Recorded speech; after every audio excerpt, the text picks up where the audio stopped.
August 20th, 1944. Outside Chartres, France, the dust of the collapsed Western Front hung thick and orange in the late summer air. General Major Heinz Kokott, commander of the 347th Infantry Division, stood beside the ruined remnants of a supply dump, his uniform stained with road dirt and defeat. His men were hungry. His tanks, if they even reached the front, would quickly run dry. German logistics were fraying, snapping. The horses that pulled much of his artillery were exhausted. Then the sound came. Not the roar of tanks, but a deep, unending rumble. Kokott raised his binoculars. The road, recently cleared by retreating German forces, was suddenly alive, a continuous two-lane river of motion stretching back to the horizon. Olive-drab trucks, nose to tail, moving with relentless, almost inhuman efficiency. They were not merely convoys. They were a conveyor belt made of steel and rubber. He focused on the emblem, the distinctive grille of the WWII series built by the thousands in Detroit. The sheer volume defied comprehension. 10 vehicles passed, then 50, then 100. It was a visible, undeniable manifestation of an industrial power his nation could not hope to replicate. It was not just an army advancing, it was an entire nation transporting itself to war. This endless flow of gasoline, ammunition, and rations was not just supplying the front. It was crushing. The sight, more than any armoured breakthrough, confirmed the true, devastating scale of their strategic imbalance. The shock felt by General Kokott in the dust of France was not born in the summer of 1944. Its roots stretched back across the Atlantic to the sprawling factories of the American Midwest, long before the United States formally entered the war. The true battle was fought on the assembly line. In 1940, President Franklin D. Roosevelt declared America must become the great arsenal of democracy. This was more than rhetoric. It was the launching point for the greatest industrial mobilization the world had ever witnessed. While Hitler's war machine relied on blitzkrieg, capturing resources and the forced labor of conquered peoples, the American response was built on sheer, standardized mass production. The German war economy, initially successful, was fractured by competing bureaucracies and an adherence to high-quality, complex, often bespoke designs. German factories built magnificent, highly engineered vehicles, the Koenigsteiger tank, the Me-262 jet, but they did so in limited numbers, often requiring excessive maintenance and specialized parts. Their logistics were a patchwork of captured European rolling stock and, critically, millions of horses, slow, vulnerable, and demanding vast amounts of fodder. Meanwhile, the American industry shifted focus entirely. Automobile giants like Ford, General Motors, GMCs, and Chrysler, Dodge, ceased civilian production almost overnight. Chrysler's Dodge division, already a master of standardized automotive manufacturing, became a primary source for light and medium tactical vehicles. They did not invent complex systems. They designed rugged, simple machines that could be built quickly by non-specialized labor and maintained easily by field mechanics. The result was a torrent of war material.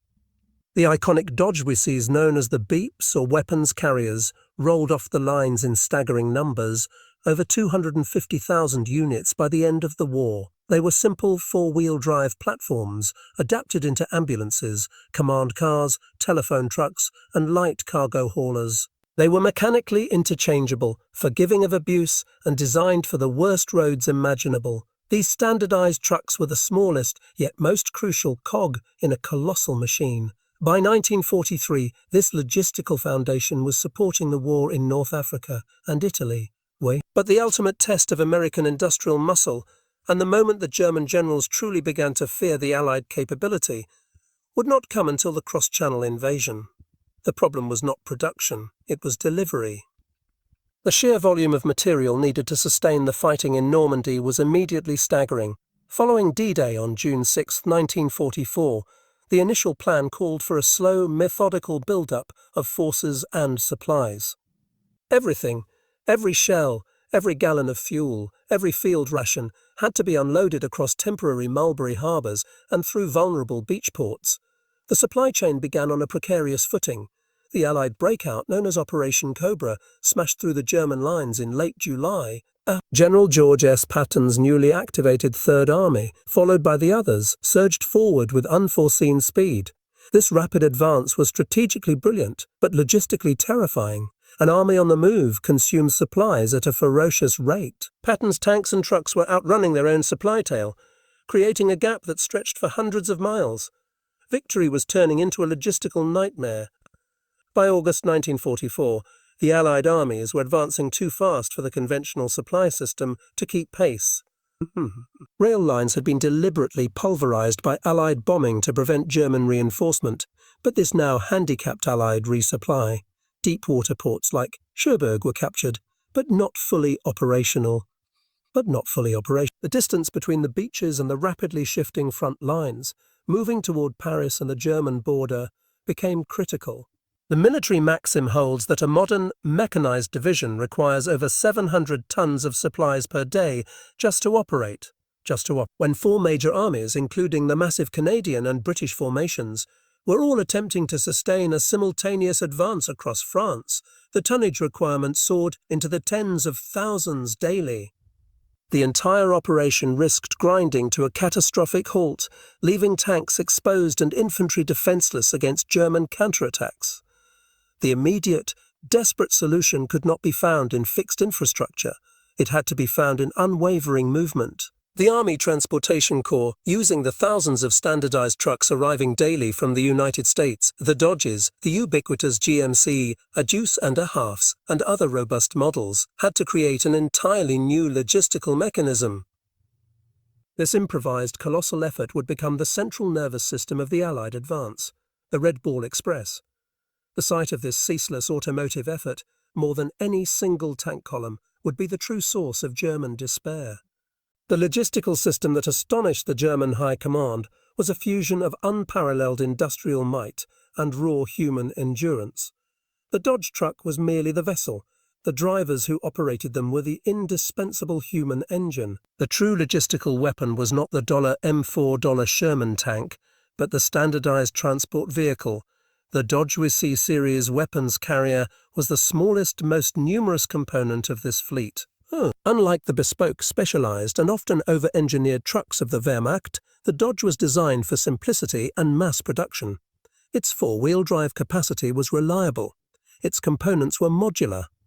A mechanic in the field could salvage parts from any wrecked WE-51 or WC-54 ambulance and get another truck back on the road in hours. Standardization became a force multiplier. Alongside the Dodge, the GMC CCKW 353, the famous deuce and a half, formed the heavy-lifting backbone. Over 500,000 of these six-wheeled 6x6 cargo haulers were produced. They were tough, designed to operate in severe conditions, and capable of carrying 2.5 tons of cargo. The American philosophy was one of expendability and volume. If a truck broke down, it was often easier to push it off the road and replace it than to spend days attempting a repair. This concept of overwhelming, disposable capacity was alien to the resource-starved German mindset. The vehicles were useless without the men to pilot them, and the vast majority of the drivers who maintained the relentless pace of the Red Ball Express were African-American soldiers segregated into quartermaster truck companies. Denied combat roles by racial policy, these men were assigned the most grueling, dangerous, and least celebrated duty, driving 24 hours a day through blackouts, often under sporadic enemy fire, suffering from exhaustion and lack of sleep. This was not simply driving. It was a physical commitment to the war effort that bordered on the suicidal. Drivers operated in relays, consuming Benzedrine and coffee to push past human limits. They endured constant vibrations, the thick dust that infiltrated every breath, and the paralyzing fear of roadside ambushes or mines. They were the anonymous heroes of the supply line, ensuring the gasoline reached Patton's tanks just in time and the ammunition kept the infantry fighting. Their commitment turned a complex plan into a sustainable reality. The logistical miracle was powered by the endurance of men striving for victory while fighting for dignity. The logistical contest was not just about the availability of trucks. It was a fundamental clash of economic systems and military doctrines. The German commanders were not merely surprised by the supply, they were paralyzed by the scale of it. Angle 3. The German view, enemy Germany for General Kokott and his peers. Witnessing the Red Ball Express was an insight into a form of warfare they were structurally incapable of fighting. The Wehrmacht, despite its reputation for mechanized blitzkrieg, remained heavily dependent on pre-industrial transport. In the summer of 1944, nearly 3 million horses served the German army, hauling field guns, wagons, and supplies. This created a massive, slow, and fragile supply tail susceptible to Allied air superiority. The German system prioritized the immediate needs of combat formations, often leaving logistical hubs depleted.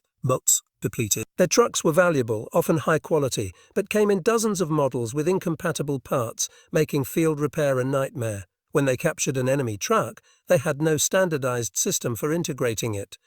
The Allies, conversely, treated trucks as expendable, mass-produced tools. The German general, struggling to requisition a single tanker of fuel for his panzers, saw not just a column of enemy trucks, but the proof of America's unchallengeable industrial capacity, an output that dwarfed the combined resources of the Axis powers. The logistical miracle was also a source of intense internal conflict for Allied leadership, particularly General Dwight D. Eisenhower, Supreme Allied Commander. The supply crisis was so severe that it became known as the Typhoid Mary problem, the unstoppable disease that threatened to kill the patient. The core issue was focal point supply. When the armies broke out, every major field commander, Patton, Montgomery, Bradley, wanted every available ton of fuel and ammunition directed exclusively to their spearhead. Eisenhower had to be the final, uncompromising arbiter. He made the agonizing decision to temporarily sacrifice the momentum of the entire front to ensure the supply line did not completely collapse. He prioritized opening the deep-water port of Antwerp, Operation Vulcan, and directed the available truck capacity, including the fledgling Red Ball Express, to a few critical points, forcing other armies to slow down or halt. This centralized, top-down logistical control, though unpopular with aggressive commanders, was the crucial leadership act that prevented the rapid advance from becoming a disastrous overextension. The strategic pause was the necessary cost of maintaining the momentum. The crisis reached its peak in mid-August 1944. The American armies under Bradley and Patton were hundreds of miles from their supply ports, and their advance was faltering due to fuel exhaustion. On August 25th, Paris was liberated, but the war was not over. It had simply outpaced its lifeblood. Something radical, something industrial scale, had to be deployed immediately. The official activation of the Red Ball Express on August 29, 1944, was the turning point that cemented the logistical superiority of the Allies. It was not a single road, but a vast, dedicated, one-way highway system designed to move colossal tonnage from the ports of Normandy, Cherbourg, and the smaller beach ports, to the distribution depots near Chartres and beyond. The name, derived from railroad terminology for expedited freight, quickly became synonymous with relentless, non-stop movement. The system was brutally simple. A northern route carried full trucks east to the front, and a southern route brought empty trucks back west to the depots. This eliminated bottlenecks from opposing traffic. The roads were strictly enforced by military police, prioritizing the flow of trucks above all else. Speed was life. Delay was defeat. The numbers involved were staggering and unprecedented. At its peak, the Red Ball Express employed approximately 5,900 transport vehicles, the Dodges, the GMC, and others, and involved over 23,000 drivers, most of whom were the aforementioned African-American GIs. These drivers pushed their vehicles through continuous 18-hour shifts, sometimes longer, delivering an astonishing average of 12,500 tons of supplies per day. General Kokott, watching this endless parade, was seeing a strategic resource allocation that transcended tactics. While German divisions were ordered to salvage fuel from civilian vehicles or rely on diminishing stockpiles, the Americans were moving entire tanker trains and ammunition depots on rubber tires. This automotive assembly line delivered the weight of supplies needed to sustain the forward momentum, demonstrating a capacity for controlled chaos that the Wehrmacht could not counter. The American commitment was clear. The industrial resources of the continent would be burned to ensure the enemy's defeat. Despite the Herculean efforts of the Red Ball Express, the sheer speed of the advance eventually exposed the limits of even America's massive logistical system. By the beginning of September 1944, The forward armies had reached the Meuse River and were straining toward the German border. The bottleneck was not production or the Dodge trucks. It was distance and finite resources. The supply line from the Normandy beaches to the furthest spearheads had stretched over 350 miles, 560 kilometers. Even with 6,000 trucks moving 24 hours a day, the vast majority of fuel and ammunition was being consumed by the trucks themselves, leaving dwindling percentages for the combat units. Every gallon of gasoline shipped east cost a significant fraction of a gallon to transport. This logistical reality meant that speed had a fuel cost that quickly became exponential. General Eisenhower had to make crucial, painful choices.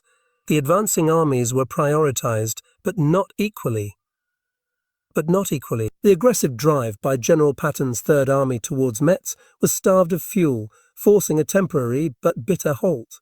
Meanwhile, Field Marshal Montgomery's 21st Army Group, preparing for the audacious airborne gamble of Operation Market Garden, September 17, 1944, was given logistical priority over logistical priority.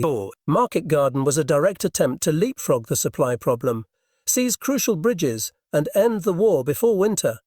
Its failure was partly tactical, but it starkly illuminated the consequence of stretched logistics. The supplies could not reach the advanced airborne troops fast enough.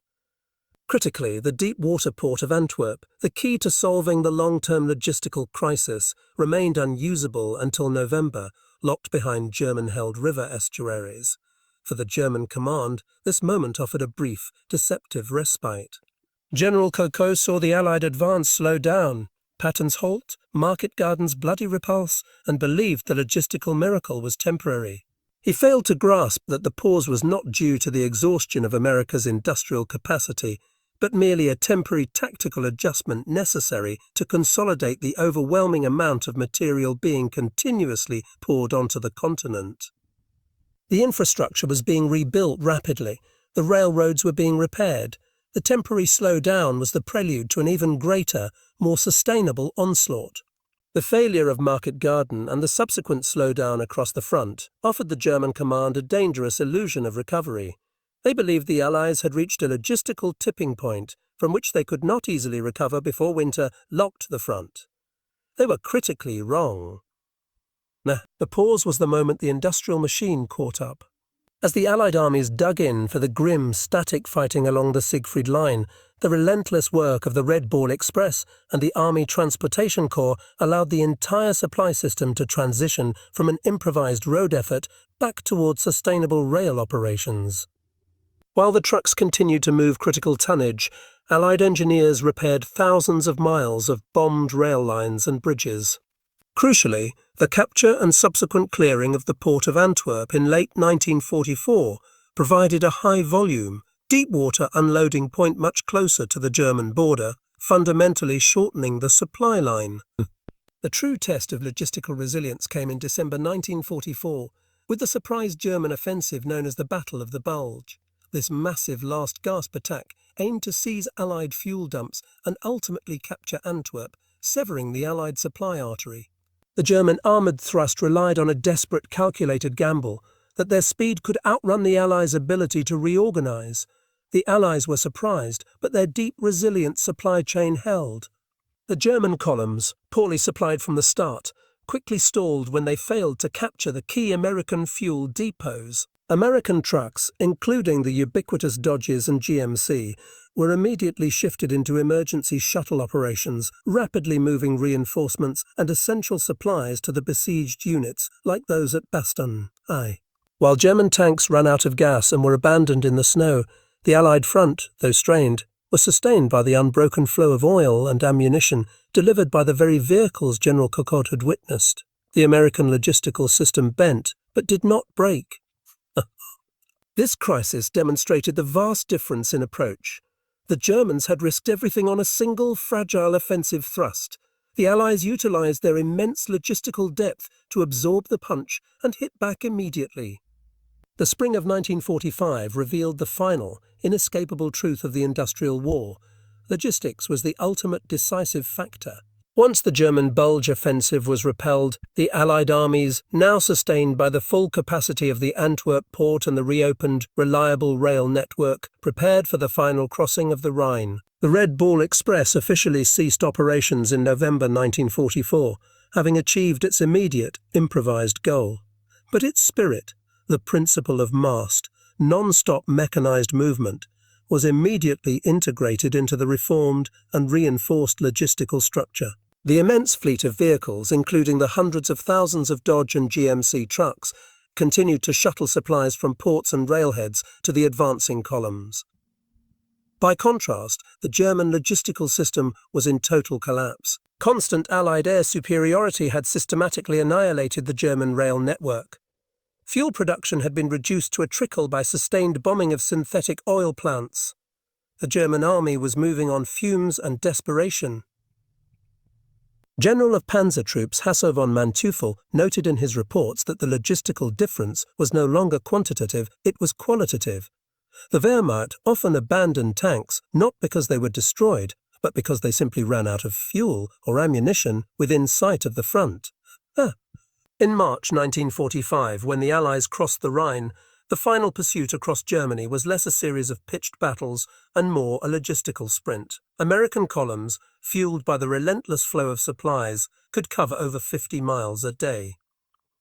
German forces, starved of fuel, were forced to stand and fight small, isolated battles, unable to maneuver, reinforce or retreat effectively. The ultimate measure of the logistical victory was in the numbers. By the war's end, the US military had produced over $2.04 million trucks of all types. The Dodge WWII and GMC ZCKW alone represented a staggering volume of mechanical power.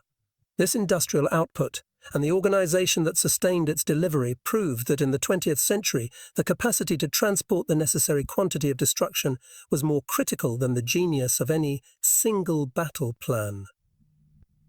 The war in Europe concluded not with a single brilliant tactical stroke, but with the comprehensive dismantling of the enemy's ability to wage mechanized conflict. The sheer industrial output of the Allies, embodied by the relentless movement of vehicles like the Dodge WC series and the GMC Deuce and a Half, proved to be the ultimate strategic weapon. What General Major Kokott saw that dusty day outside Chartres was not just a passing column of trucks, but the visible limit of German power and the unlimited potential of American production. The German system, rooted in technical excellence and limited resources, failed to grasp that the modern war was not won by the few best tanks, but by the ability to supply 1,000 adequate ones, continuously. The legacy of this logistical victory transcends the battlefields. The Red Ball Express and the vast organizational effort behind it permanently elevated the status of logistics in modern warfare, moving it from a support function to a central strategic pillar. It demonstrated that speed, volume, and standardization, backed by a resilient industrial base, could overcome even the most desperate tactical resistance. For the soldiers of the Transportation Corps, many of whom were marginalized African-American drivers, the achievement was profound. They moved the tonnage that fueled victory, proving that dedication and organization could conquer distances and doubt. Their endless driving not only secured the front, but paved the way for future acknowledgments of their essential contribution. The thousands of Dodge trucks rusting in French fields years later represented more than military material. They were a testament to the fact that wars are won not just by the soldiers who fight, but by the anonymous, immense capacity to sustain them. In the end, it was the flow of oil, the count of ammunition, and the miles travelled by rubber tires that broke the will of the Wehrmacht and ushered in the end of the conflict. This organizational and industrial momentum set the template for global American power for the remainder of the century.